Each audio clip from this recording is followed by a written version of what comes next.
कोकणातील प्रत्येक अपडेट जाणून घेण्यासाठी आजच माझे कोकणच्या सोशल मीडिया प्लॅटफॉर्मला लाईक, फॉलो आणि सबस्क्राईब करा। गोवा येथील शिरगाव येथे दरवर्षी पार पडणाऱ्या श्रीदेवी लईराई जत्रा उत्सवात यंदा दुर्दैवी घटना घडली आहे।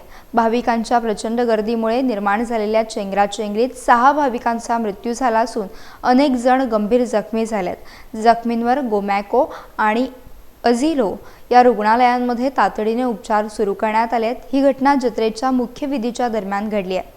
पहाटेच्या सुमारास हजारो भाविक लईराई देवीच्या दर्शनासाठी एकत्र आल्याने एकच गोंधळ उडाला आणि त्यातून चेंगराचेंगरी झाली। क्षणात गर्दी बेशिस्त झाली आणि अनेक जण खाली पडले, त्यांच्यावर चुकून पाय पडले आणि मग प्राण गेले अशी माहिती प्रत्यक्षदर्शींनी दिली आहे। मुख्यमंत्री डॉक्टर प्रमोद सावंत यांनी रुग्णालयाला भेट देऊन जखमींची विचारपूस केली आणि परिस्थितीचा आढावा घेतला। तसेच त्यांनी प्रशासनाला तात्काळ चौकशीचे आदेश देखील दिले आहेत।